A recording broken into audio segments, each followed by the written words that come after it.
Carla Pecoraro. I'm Mikayla. And I'm Anne Woolfield, and we're your hosts of the Uterine Sound podcast, bringing you up-to-date information in all things O&G. Today we're back in the gynae clinic, seeing our first patient of the day, Mikayla. Mikayla is a 35-year-old woman who's been referred with heavy menstrual bleeding. Now, before we get into a discussion on heavy menstrual bleeding, I guess we need to know what normal menstrual bleeding is. Carla, what do we know about normal menstruation? When we're talking about menstrual bleeding, we're usually referring to 4 parameters that define the normal period: duration, frequency, regularity, and volume. The normal menstrual period can last up to 8 days and occurs every 24 to 38 days. There can be some variation in the frequency of cycles, but this usually varies by less than 7 to 9 days. As long as there is less than 7 to 9 days variation between the longest and shortest cycle, we consider these cycles to be regular. Now, I guess our focus on today's episode is heavy menstrual bleeding. So what exactly is normal menstrual bleeding? The average blood loss in a normal period can range from 35 to 50 mils, although this measurement is pretty arbitrary and an exact measurement of blood loss is clinically pretty useless. Instead, we consider the patient's experience to help us define the volume of bleeding. If a woman says her bleeding is pretty light, then it is. If she thinks her bleeding is normal, then it is. And if she thinks her periods are heavy, then you can be damn sure that she has heavy periods. Heavy menstrual bleeding is a subjective diagnosis and refers to excessive menstrual loss that interferes with the woman's physical, social, emotional, or material quality of life. You'll note that this diagnosis has no specific amount of blood loss that is required to meet the definition of heavy menstrual bleeding. Basically, if a woman is concerned that her periods are too heavy, then they are, and management options can be offered. In the past, we actually looked at objective measures of blood loss, with a definition of more than 80 mils per cycle being considered heavy. I remember this topic actually came up in an old RANSCOG exam. How do you objectively assess menstrual blood loss? While we don't do this in clinical practice, it's important to consider when researching treatments for heavy menstrual bleeding, so we're going to tell you anyway. Blood loss can be quantified with objective methods, semi-subjective methods, and subjective methods. The gold standard objective method is the alkaline hematine technique. This involves soaking sanitary products in 5% sodium hydroxide to extract the heme and then measure that. It was originally designed to be used with cotton-based sanitary products and, as you can imagine, is not very practical. The alkaline hematine technique requires a woman to collect, store, and send all used sanitary items to the lab for analysis. Other objective methods include weighing sanitary items and menstrual cup measurements, although it's important to note that these techniques measure menstrual fluid loss rather than menstrual blood loss. Menstrual fluid is made up of more than just blood and does not correlate directly with menstrual blood loss. There you go, you learn something new every day. Semi-subjective methods of assessing menstrual blood loss include the Pictorial Blood Loss Assessments Chart, or PBAC, where the woman points at photos of how soaked her pads are, or a menstrual pictogram. A recent systematic review showed that although the PBAC and menstrual pictogram are not as accurate as the alkaline hematine method, they are superior to using clinical history or a bleeding diary. Finally, subjective methods include the number of soaked pads or tampons per day, the number of days of bleeding, and self-perception. In practice, you'll find that we might ask a woman how often she changes her pads and tampons and record that as a representation of blood loss. Although this is really inaccurate. Some women with light bleeding might change their pads frequently at the slightest hint of blood, whereas other women with heavy bleeding might change their heavily soaked pads much less frequently. Clearly, there is wide variation in the different reporting methods of menstrual loss. In clinical practice, we just use the woman's perception of blood loss and its impact on her quality of life. However, for the purpose of research, a more accurate and robust measurement system is required. Most research studies on heavy menstrual bleeding use the alkaline hematine method, the PBAC, or the menstrual pictogram, since these are the only methods of quantification that are validated for measuring menstrual blood loss. While we're going into the history of menstrual blood loss, I also wanted to ask, do we still use the term menorrhagia?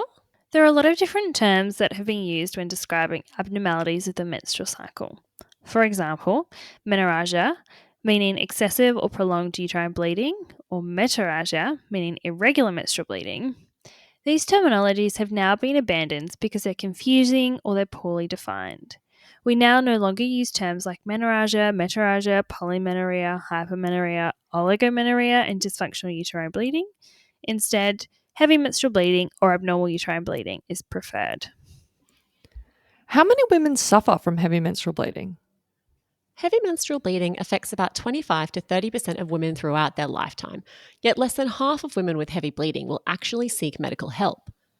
Women with heavy menstrual bleeding have significantly reduced quality of life compared with women with normal periods due to irritation and inconvenience, associated pain, self-consciousness, and social embarrassment.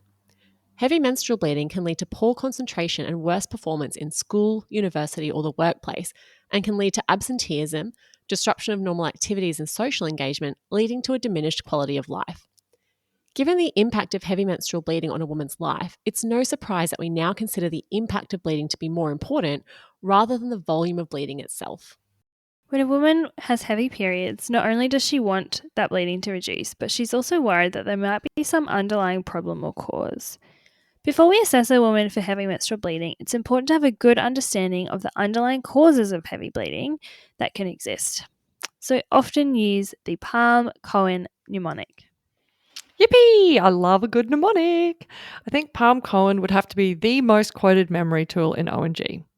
PALM-COEIN is a classification system for causes of abnormal bleeding that was created by the International Federation of Obstetrics and Gynecology, otherwise known as FIGO. The system is divided into structural causes, PALM, and non-structural causes, COEIN. So, structural causes, P for polyps, A for adenomyosis, L for leiomyoma, or known as fibroids, and M for malignancy or hyperplasia. Then the non-structural causes include C for coagulopathy, O for ovulatory dysfunction, E for endometrial, I for iatrogenic, and N for not otherwise classified. Okay, so before we get back to Mikayla, let's summarise what we've learned so far. The normal menstrual cycle has a duration of 24 to 38 days with a less than 7 to 9 days variation. The normal duration of menstruation is 8 days or less. And the normal volume of menstrual blood loss is 35 to 50 mils, with greater than 80 mils being considered heavy for the purposes of research. Heavy menstrual bleeding affects 25 to 30% of women, but only half of these women seek help. In practice, it's defined as excessive menstrual loss that interferes with a woman's quality of life. Causes of heavy menstrual bleeding can be remembered using the PALM-COEIN mnemonic: polyps, adenomyosis, leiomyoma, malignancy or hyperplasia, coagulopathy, ovulatory disorders, endometrial, iatrogenic, and not otherwise classified. So let's go back to Mikayla, our 35-year-old lady who was referred with heavy menstrual bleeding. How are we going to approach this consultation? So, obviously, we're going to take a history, starting by determining the nature of the bleeding. How often does she get her periods? How long do her periods last for? And how often does she need to change her pads or tampons? And is she passing any large clots? Does Mikayla consider her bleeding to be light, normal, or heavy? Remember, we place more weight on the woman's subjective opinion of how heavy her bleeding is. Then we want to evaluate for any specific types of abnormal bleeding that might require additional investigation. This includes intermenstrual bleeding or postcoital bleeding. Next, we want to consider the effects of the bleeding. Does she have any symptoms of anemia like fatigue or shortness of breath on exertion? How has the bleeding impacted her quality of life? I'd also be looking for any symptoms that might indicate an underlying cause. For example, pelvic pain or pressure, or obstructive genitourinary or gastrointestinal symptoms that might indicate a fibroid. Does she have pelvic pain, dyspareunia, dysmenorrhea, or infertility that might suggest endometriosis? And does she have any symptoms of hypothyroidism or perhaps a bleeding disorder? We'd obviously take a full obstetric and medical history, checking specifically for her cervical screening test, any history of STIs, and any risk factors for endometrial cancer.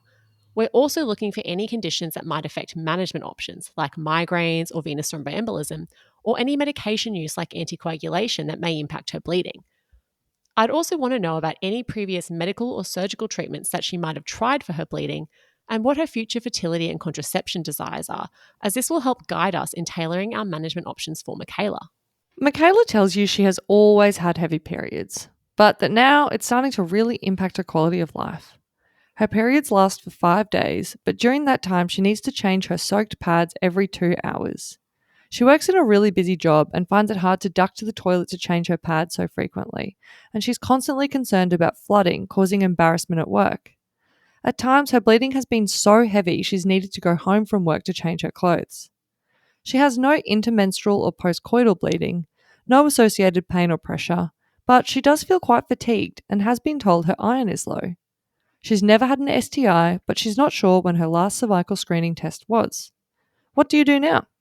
The next step is to perform an examination. In particular, I'm looking for her vital signs and checking for any signs of anemia like conjunctival pallor. I do an abdominal palpation to check for any obvious masses. I'd also offer Mikayla a pelvic examination. At the time of her pelvic examination, I'd be collecting a cervical screening test and a sexually transmitted infection screen. I'd also perform a bimanual examination to check for a bulky uterus, which might suggest fibroids or adenomyosis. Mikayla examines normally with no signs of anemia, a normal cervix, and a normal sized uterus. What kind of investigations would you want to order? The main investigations for heavy menstrual bleeding include a full blood count and a ferritin level if she's anemic. I'd also do a beta HCG to exclude pregnancy. Since we're in the gynae clinic, I'd also want to make sure Mikayla has had a pelvic ultrasound, ideally performed on days 5 to 10 of the menstrual cycle. Although if Mikayla was being managed for the first time in general practice, you could offer first-line management without this step initially. Now, this is really important.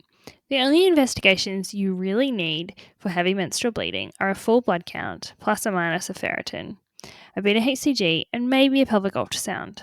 When I ask medical students this question, they always start listing off a whole bunch of investigations like thyroid function tests or coagulation profile. These are second-line investigations and should only be ordered if there are features in the history suggestive of thyroid disease or a bleeding disorder. The guidelines actually clearly specify that you should not routinely order female hormone testing or a TSH. Obviously, you should also collect a CST if the patient is overdue and an STI screen if it's indicated. What kind of symptoms are we looking for that might suggest an underlying bleeding disorder and prompt testing for a coagulopathy or von Willebrand's disease test? The criteria for coagulopathy or von Willebrand's disease testing include heavy menstrual bleeding since menarche, one of the following: postpartum hemorrhage, surgical-related bleeding, or bleeding associated with dental work, or two or more of the following: bruising once to twice per month, nosebleeds once to twice per month, frequent gum bleeding, or a family history of bleeding symptoms. In these patients, only then will you consider coagulation studies and von Willebrand testing. What about an endometrial biopsy? Which patients need a HD&C? Endometrial sampling is not indicated for all patients with heavy menstrual bleeding, but there are some circumstances when you should consider it. These include when there's a suspected fibroid or polyp, persistent intermenstrual bleeding or irregular bleeding, risk factors for endometrial cancer like age more than 45, tamoxifen use, obesity or PCOS, or unsuccessful treatment for heavy menstrual bleeding. Okay, so Mikayla has some pretty unremarkable investigations. Her HCG is negative, her STI screen's normal, and her CST is negative. Her pelvic ultrasound is normal, but her hemoglobin is 110 and her ferritin is 6.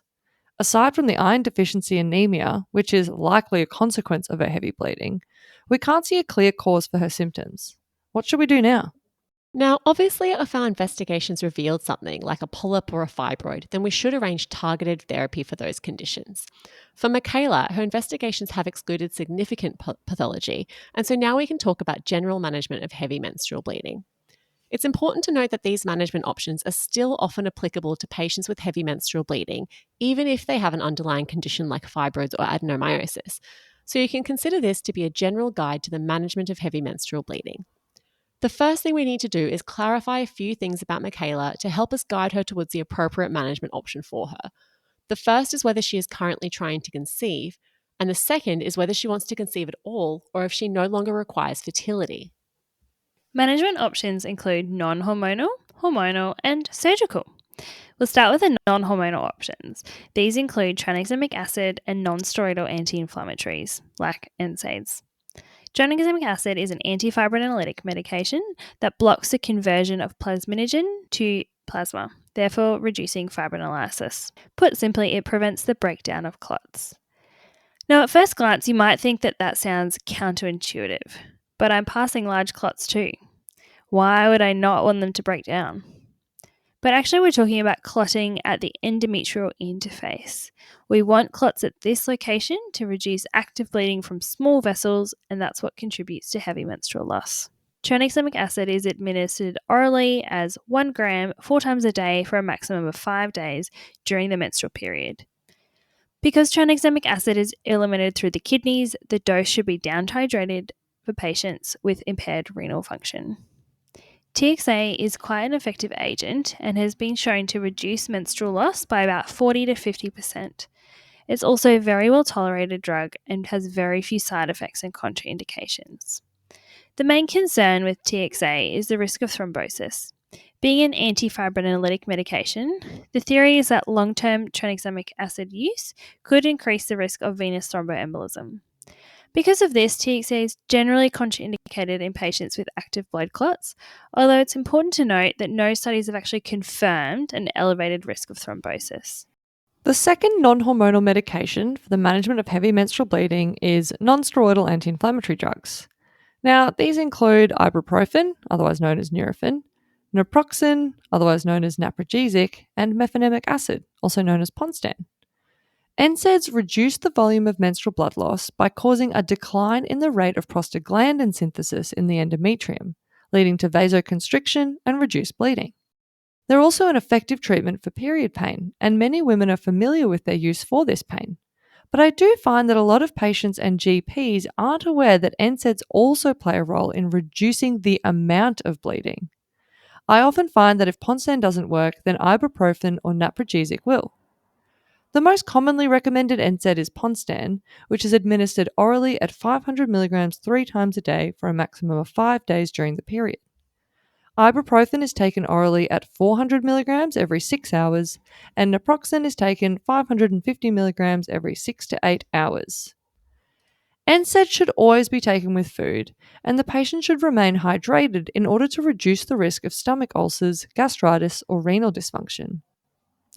They're also contraindicated in patients on anticoagulants or with a concern for a bleeding disorder, since NSAIDs can inhibit platelet function and worsen bleeding. I often find that if I'm prescribing mefenamic acid or Ponstan, then patients need to know they shouldn't take it with other non-steroidal medications like Nurofen or Voltaren. I also recommend patients take NSAIDs with food to reduce the risk of gastric irritation and to stay hydrated to reduce the risk of renal injury. I also find that a lot of people don't realize the benefits of using NSAIDs for reducing the bleeding. A lot of patients come to the clinic having tried TXA, but they're rarely prescribed Ponstan as well. I'm not sure if it's because GPs aren't aware of the utility of NSAIDs or if there's a misconception about the risk with their use. Okay, so tranexamic acid and NSAIDs are our non-hormonal options. I often offer both of these to my patients and provide them with a script. They're a good option to start on, and many patients get a good effect with these alone. You can also use these medications with the hormonal options as well. So that brings us into our hormonal management options. Most of these are also contraceptives. Now, obviously, hormonal options are not suitable for someone who is currently trying to conceive. Hormonal options include the Mirena, the combined oral contraceptive pill, Depo-Provera, Implanon, and oral progestins. The most effective hormonal method by far is the Mirena, which is an intrauterine device that releases progesterone. The Mirena is so effective that it's actually recommended as the first-line treatment for heavy menstrual bleeding in women with no identified pathology, with fibroids under 3 centimeters, which are not causing distortion of the uterine cavity, or women with suspected adenomyosis. The Mirena is more effective than oral progestins, however, it can take up to 6 months for it to have its full effect. Most women will experience spotting in the first 3 months of use, but that does tend to settle down by the 6-month mark, so I often encourage women to stick with it for 6 months before deciding whether they want to continue with it or have it removed. By that time, whatever the Mirena is doing to the periods is what it is likely to continue doing. For many women, this means shorter and lighter periods, or for some women, no periods at all. The Mirena has also been shown to improve hemoglobin and ferritin levels, and studies have shown a 93 to 98% reduction in menstrual loss with the use of the Mirena. It's actually much more effective at reducing blood loss than any other medical treatment. A lot of people are quite scared of the Mirena, but actually it's generally really well tolerated and has a more favourable side effect profile compared to other hormonal methods. Because the progesterone is released locally to the uterus, there is very little systemic absorption, which means less side effects like weight gain, acne, or mood changes. The Mirena can also be left in for 5 years for heavy menstrual bleeding, and if it's just being used for contraception, then it can stay in for 8 years. The combined oral contraceptive pill would be my next suggestion for the management of heavy menstrual bleeding. The COCP is contraindicated in women who are older than 35 who smoke, women with a history of stroke, heart attack, or blood clots, or women with migraine with aura. They typically make bleeding more regular, lighter, and reduce period pain, as well as providing contraception. COCPs with shorter hormone-free intervals are associated with less withdrawal bleeding than formulations with 7 hormone-free days per 28 pill pack. There are many different types of COCPs available, and the general approach is to start with the cheapest COCP on the PBS, which is in Australia is Levelin. Studies into the COCP have predominantly focused on estradiol dienogest. A COCP can be prescribed in a cyclical manner with a monthly withdrawal bleed, in an extended manner with a withdrawal bleed every 3 months, or used continuously with no withdrawal bleed. Although extended or continuous COCP use may be more effective in suppressing heavy menstrual bleeding.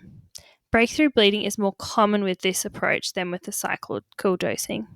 For patients who choose not to or cannot use the Mirena or the combined contraceptive pill, there are some alternatives. Whilst these are nowhere near as effective as the Mirena or the combined oral contraceptive pill, they may still reduce heavy menstrual bleeding to a point which is satisfactory for the woman. These alternatives include the Depo-Provera or oral progestins.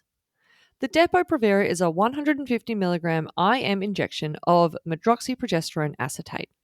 The injections are typically administered every 3 months, with up to 50% of women having amenorrhea within 12 months of use.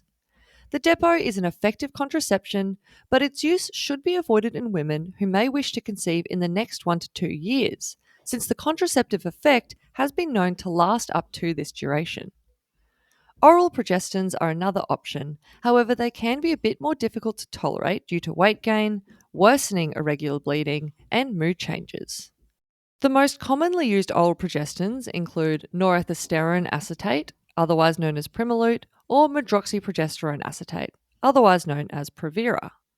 Norethisterone is typically preferred over medroxyprogesterone since it's more potent in establishing endometrial suppression.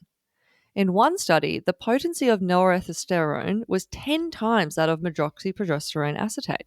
So, how do we actually use Primolute? Primolute or norethisterone acetate is typically started at a dose of 5 mg orally daily. If the bleeding doesn't resolve, then you increase by 5 mg to a maximum dose of 5 mg 3 times daily.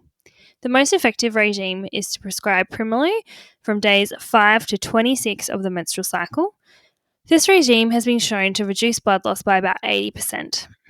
Medroxyprogesterone is typically administered at 5 mg a day. Easy to remember, the same dose, but it can be increased to a maximum of 30 milligrams a day. Now, it's important to note that these oral progestins have not been evaluated for effectiveness as contraception, so additional contraception like condoms are recommended. There's also no high-quality data comparing cyclic and continuous progestin therapy. However, continuous use is typically preferred since it's more convenient for patients and more effective at reducing blood loss. Cyclical regimens might be used in patients who are trying to conceive. Oral progestins are typically used in the short term to resolve acute episodes of heavy bleeding, whilst a woman chooses an alternative treatment option. They aren't typically continued for longer than 6 to 9 months. Most women will experience some type of breakthrough bleeding. It's really important to note that when women are prescribed oral progestins, if they suddenly stop taking the medication, then they will have a withdrawal bleed. For this reason, most of us will usually recommend tapering the progestin dose before stopping the medication. What about the mini pill or the Implanon? Well, actually, neither low-dose progesterone-only contraceptive pills or the Implanon have been shown to be effective in treating heavy menstrual bleeding. I find that people are really surprised by this. We usually rattle off all the different contraceptive options, and Implanon and the progesterone-only pill is always a part of that list.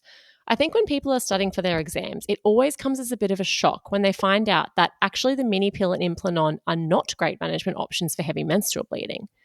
The problem with progesterone-only pills are that they are often associated with irregular and unpredictable blood loss, and therefore they are not usually recommended for heavy menstrual bleeding. I think the one caveat to this is Slinda, which is actually a high-dose progesterone-only pill containing 4 milligrams of drospirenone. Slinda is probably the only progesterone-only pill that is effective in controlling bleeding and also provides good contraception. Are there any non-hormonal options for women who are trying to conceive? So, tranexamic acid and nonsteroidal anti-inflammatory drugs are typically appropriate to use in women who are trying to conceive, although they should be ceased once a pregnancy is confirmed. There are some studies that suggest that NSAIDs might inhibit ovulation, and so I would typically recommend a woman stop taking NSAIDs if she is trying to get pregnant. In terms of hormonal management options, obviously all of the contraceptive options are out, but sadly, so are all the surgical options. So that really only leaves us with cyclical oral progestins to be used in the months when the woman is not trying to conceive. Norethisterone or medroxyprogesterone administered on days 5 to 26 of the menstrual cycle are the best options here. Okay, so management of heavy menstrual bleeding includes non-hormonal management with tranexamic acid and NSAIDs, hormonal management with Mirena or combined oral contraceptive pill as first line, Depo as second line, and oral progestins like medroxyprogesterone acetate and norethisterone as third line. And Implanon and the mini pill are not appropriate management options for heavy menstrual bleeding. What are our surgical options?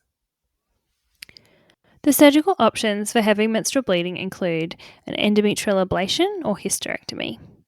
These options are only suitable for women who have completed childbearing, since pregnancy is contraindicated after an endometrial ablation, and without a uterus, well, it's pretty hard to fall pregnant. Typically, surgical management is reserved for women who have failed medical management or who have bothersome side effects from any of the medical management. For some patients, surgery might be their preferred management option, especially in those who want to avoid hormonal medication. For patients considering surgery, the risks and benefits should be compared with the Mirena, which has many advantages of surgery, but with a low risk of complications and no recovery time. So let's discuss our first surgical option, endometrial ablation. Endometrial ablation is a minimally invasive treatment option for patients who have completed childbearing and have heavy menstrual bleeding despite medical therapy, or who do not want to use chronic medical therapy. There are two main ways to perform an endometrial ablation: through endometrial resection with a resectoscope and rollerball, or using a NovaSure device. The NovaSure is typically the fastest and safest way to perform the procedure. However, in some patients it may not be possible and an endometrial resection is required. With both procedures, the endometrium is destroyed or resected to its basal level, which is approximately 4 to 6 millimeters deep. This prevents regrowth of the endometrium, which is what sheds and causes bleeding during menstruation. Now, if a woman chooses an endometrial ablation for management of her heavy menstrual bleeding, it is absolutely essential that she continues to use contraception after the ablation. We typically recommend commencing that at the same time as the procedure, and long-acting methods like a bilateral salpingectomy or a Mirena insertion are typically preferred. Of course, if her partner has had a vasectomy, then that would also be considered effective contraception. However, this does rely on the woman not changing partners. I typically recommend the combination of an endometrial ablation with a Mirena. It's the most minimally invasive way to have an ablation, and the addition of the Mirena means that if there is any regrowth of the endometrium, then this will likely be suppressed. There is actually a systematic review that demonstrated that patients undergoing endometrial ablation plus Mirena versus endometrial ablation without Mirena had lower rates of hysterectomy and reintervention over 5 years of follow-up. Rates of amenorrhea and patient satisfaction were higher in the combined treatment group, and the complication rate was not increased. If a woman chooses to have a bilateral salpingectomy, then this requires the addition of a laparoscopy to the endometrial ablation, which increases the surgical risks, the operation time, and the recovery time. There is also a small risk of post-ablation tubal sterilization syndrome. This is basically where small amounts of the endometrium regrow at the opening to the fallopian tubes, leading to an accumulation of blood in the remnant fallopian tubes, which can cause cyclical or intermittent pelvic pain. This condition is estimated to occur in 10% of women and usually occurs 2 to 3 years after the endometrial ablation. The definitive treatment in these cases is hysterectomy. Current or future desire for pregnancy is a contraindication to endometrial ablation. An endometrial ablation itself does not prevent pregnancy, but if a patient was to get pregnant after an ablation, it can be very risky. Pregnancy can occur in 0.7% of patients after an endometrial ablation, and although there are rare case reports of a successful pregnancy, there's also a high risk of complications in these pregnancies after an ablation. So these include high rates of preterm delivery, miscarriage, ectopic pregnancy, and most importantly, abnormal placentation. The perinatal mortality rate is also high at 13%. Endometrial ablation is contraindicated in patients with endometrial hyperplasia or carcinoma, and so preoperative endometrial sampling is always recommended before proceeding with an ablation. Ideally, this result should be back before commencing the procedure. It's also not typically recommended for patients with Lynch syndrome, those on tamoxifen, or those with multiple risk factors for developing endometrial cancer. This is because an endometrial ablation can inhibit the ability to perform endometrial sampling and may result in a missed diagnosis of endometrial cancer. There are some circumstances where endometrial ablation might be more likely to fail. This includes patients with a large cavity size, adenomyosis, grand multiparity, and previous caesarean section. Patients with a large endometrial cavity have a higher chance of incomplete ablation, and in some cases, the NovaSure device will fail to activate. Patients with adenomyosis have a lower treatment success rate and are more likely to require repeat endometrial ablation or hysterectomy. Grand multiparity is also associated with a higher risk of treatment failure. Patients with submucosal fibroids may require resection prior to endometrial ablation. However, the NovaSure device can be used in patients with fibroids up to 3 centimeters with good effect. Patients with acute retroversion or retroflexion or acute anteversion or anteflexion are also at higher risk of treatment failure since the fundus cannot always be reached with the NovaSure. In these patients, endometrial resection may be preferred. We generally quote the success rates of endometrial ablation to be about 80%. 40% of patients will experience no bleeding, 40% of patients will have light bleeding, and 20% of patients will have persistent symptoms requiring a hysterectomy. The alternative surgical options for patients with heavy menstrual bleeding is a hysterectomy. Hysterectomy is the definitive treatment for heavy menstrual bleeding. It has a high rate of patient satisfaction, is not associated with drug-related side effects, and doesn't require repeated procedures or prolonged follow-up. Hysterectomy also has the advantage of eliminating future risks of uterine and cervical cancer and even the risk of ovarian cancer if both fallopian tubes are removed. The downside of a hysterectomy includes that it's a major procedure. It requires a general anesthetic and has a risk of perioperative complications like damage to surrounding structures, blood loss, infection, and wound breakdown. The recovery is also longer at about 6 weeks. A hysterectomy can be performed via an abdominal approach, vaginal approach, or laparoscopic approach, and the choice of the mode of hysterectomy depends on the individual patient and their medical history. Okay, so let's summarize everything we've learned about heavy menstrual bleeding. The normal menstrual cycle has a duration of 24 to 28 days, with less than 7 to 9 days variation. The normal duration of menstruation is 8 days or less. The normal volume of menstrual blood loss is 35 to 50 mils, with more than 80 mils being considered heavy for the purposes of research. Blood loss can be quantified using the alkaline hematine method, the PBAC, or the menstrual pictogram for research purposes. Heavy menstrual bleeding affects 25 to 30% of women, but only half of those women seek help. In practice, it is defined as excessive menstrual loss that interferes with a woman's quality of life.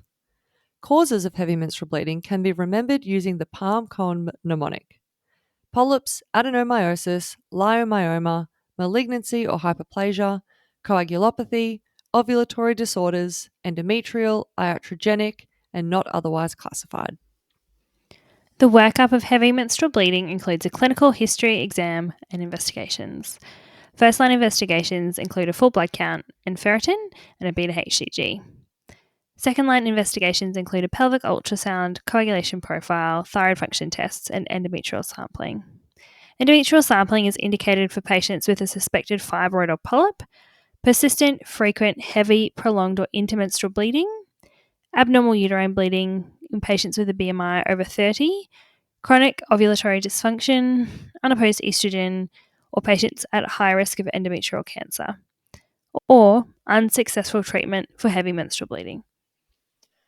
Medical options for heavy menstrual bleeding include non-hormonal, hormonal, and surgical options. Non-hormonal options include tranexamic acid and NSAIDs, which together reduce bleeding by 50%. Hormonal options include the Mirena or combined oral contraceptive pill as first line, the Depo-Provera as second line, and oral progestins as third line.